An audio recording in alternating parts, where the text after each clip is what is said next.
US President Donald Trump is putting pressure on Iran's leaders amid their severe crackdown on nationwide anti-government protests. On Monday, Trump posted to his Truth Social platform that any country trading with Iran would pay a tariff of 25% on any business conducted with the US.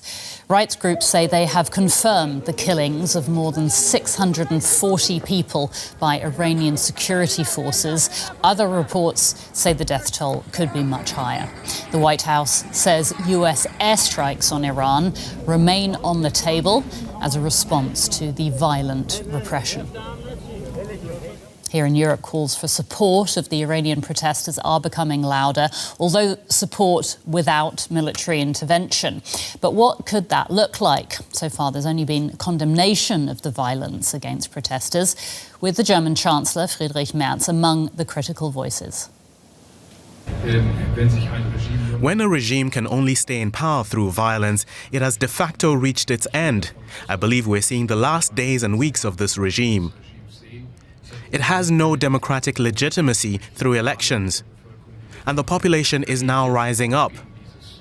I hope there's an opportunity to peacefully end this conflict.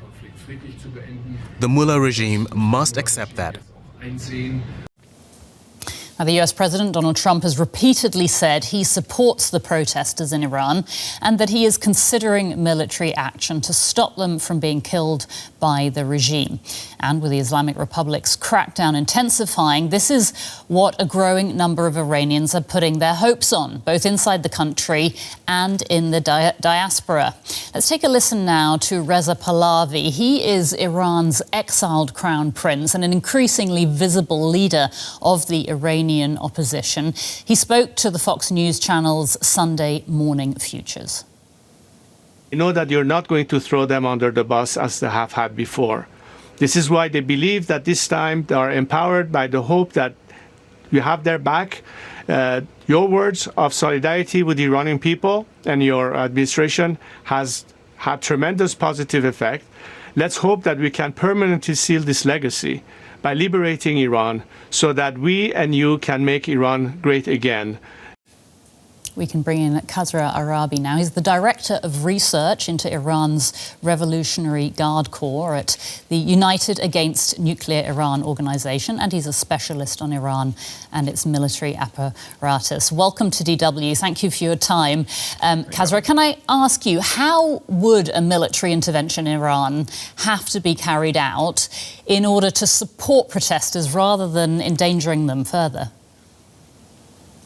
Thank you for having me. Well, let's put this into context first. New reports indicate, in the past 24 hours, we've received new reports, and they indicate that as many as 12,000 civilians may have been killed by the regime. So the death toll is looking closer to 12,000 now. What we have on the ground in Iran is a situation whereby the regime has an extensive suppressive apparatus that cuts across every level and sector of Iranian society. The cycle of protests and suppression will continue unless you change the balance of power between the unarmed civilians and the fully armed and fully radicalized suppressive apparatus. So targeted strikes, targeted military strikes that focus on that suppressive infrastructure, focusing on IRGC headquarters, sub-headquarters, operational units. That infrastructure, that capability has the ability to change that balance of power. And let's be absolutely clear, civilians, Iranian civilians are not in IRGC headquarters. They're not in IRGC sub-headquarters. Rather, they're being killed by the orders coming from those headquarters. I just want to come back to the number that you quoted there. So you're saying that there are some estimates of 12,000 people having been killed. Truly horrific. So, but these are not confirmed numbers. This is what some people are estimating.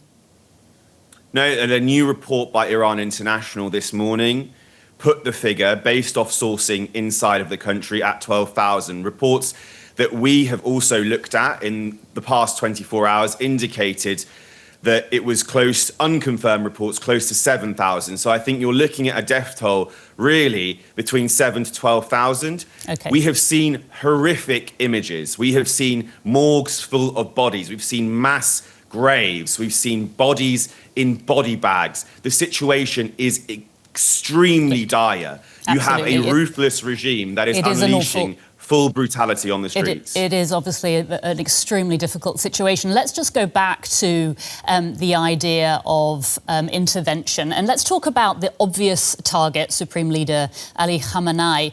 Do you think the US might directly target him or potentially even capture him, as they did with President Maduro in Venezuela?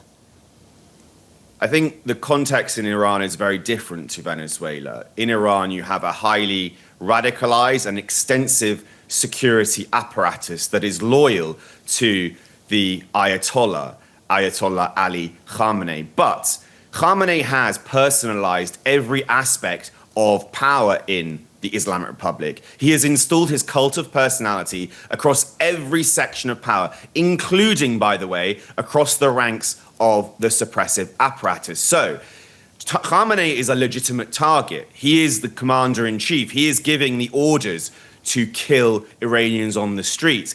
If he is eliminated, I believe this needs to be simultaneously carried out through a targeted military campaign that focuses on the suppressive infrastructure. Eliminating Khamenei is very important. That would inflict a major shock to the foundations of the Islamic Republic. It's what, by the way, the Iranian people have been calling for on the streets, death to Khamenei. But that needs to take place simultaneously alongside targeted strikes that dismantle the security apparatus, because that's what's going on the streets and killing the Iranians. We've got about 30 seconds left. I did want to ask you, do you see any alternative for a military intervention? Is there anything else the US or any other nation could do to support the protesters in Iran? Briefly, if you could. The military component is one aspect. The European powers should be putting full diplomatic pressure on the regime. And this means making it very clear to the regime that it will be fully diplomatically isolated if this happens. It needs to be targeting Iranian petrochemical sales through the dark fleet. We've seen how the Europeans have adopted a tough stance against illicit Russian oil. The Europeans now need to adopt a tough stance against targeting Iranian oil. We need a maximum pressure campaign against the regime, cyber operations, psychological warfare operations. But crucially, this needs to take place against the backdrop of a targeted military campaign that targets the killing machine of the Ayatollah. We need to dismantle that killing machine. Kasra Aarabi from United Against Nuclear Iran. Kasra, thank you so much for your time. We do appreciate it. Thank you very much. And let's bring in Fawaz Gerges. He is a renowned professor of international relations at the London School of Economics, specializing in Middle East politics, Islamism, and U.S. foreign policy in the region. Welcome to the program, and thank you so much for joining us. What do you think that the regime is thinking when they hear those statements from the German chancellor? Because European leaders have been condemning the crackdown. Do you think that that's enough? Well, I think what we need to understand is that Iran is facing an existential crisis. This is the most significant threat to the clerics in Tehran since 1979, the revolution that toppled the Shah of Iran. I doubted very much whether the condemnation by European leaders, including the German chancellor, will sway the resolve of the clerics to clamp down against the protesters. Europe has very little influence over Iran, in particular after it reimposed the sanctions against Iran a few months ago. So no, I don't think we're going to see any difference in how Iran responds to the turmoil in the country. Do you think that this clampdown will ultimately be successful, that the regime will stay in power? Well, I think my simple answer to you is that I don't know. All we know is that the clerics in Tehran are facing a perfect storm, the convergence of domestic vulnerabilities and international threats. And the challenge for the Iranian leadership is to overcome the domestic vulnerabilities, because obviously millions of Iranians are desperate, they're angry, they are enraged, Their basic living standards have disappeared. The currency has lost almost 70% of its value. Inflation, no one knows what inflation in Iran is, probably 60, 70, 80%. Massive unemployment. So, and that's why I think my take on it is that the only way out for the clerics in Tehran is a kind of a diplomatic breakthrough with the United States. And that's really what we have been hearing in the past 24 hours, is that a kind of behind closed doors, there seems to me some movement on the Iranian-American front. So how do you see that potentially unfolding? Because as we've been discussing, Trump says that Tehran wants talks. Would that be a viable way of halting the violence? And how do you think that pressure is being exerted right now?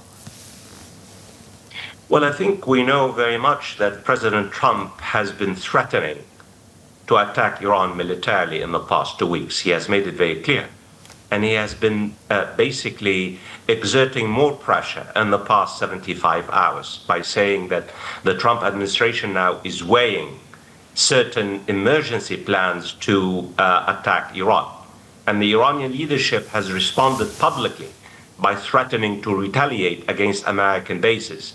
But behind the scene, the Iranian foreign minister has been in touch, obviously, with Trump's special envoy to Iran, Steve Witkoff. And the Americans have made it very clear that Iran's messages, private messages to the Americans, differ from their public pronouncements. So we have to wait and see.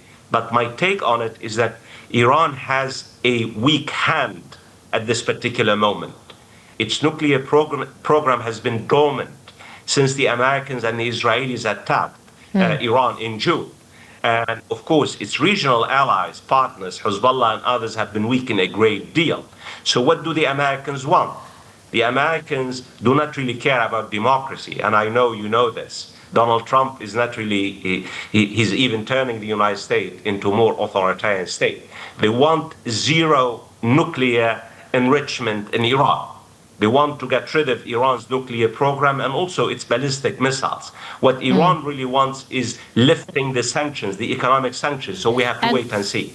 And let's talk a little bit more about that, in particular, the economic pressure that is on Iran, because when we're talking about external pressure, we just discussed the American side. The Europeans are discussing more sanctions on Iran. Is that the right move right now, and does it have immediate effect? Well, let me just give your viewers a kind of context. Iran is under one of the most severest economic sanctions in history since the end of 1945. Both America and Europe have imposed, really severe punishing sanctions. In fact, the economic sanctions have broken the backbone of the Iranian economy. They're punitive. They have pauperized the Iranian people. In fact, there's a direct relationship between the protest we're seeing and the economic sanctions. So more sanctions won't do because the Iranian economy is broken. And that's why the only way out of this particular violence and escalation is a diplomatic breakthrough between Iran and the United States. And without addressing the bigger question, Iran's nuclear program and lifting the sanctions, I don't see a way out of this really deadly embrace for Iran. Fawaz Gerges, Professor of International Relations at the London School of Economics, thank you very much for your time. We appreciate it.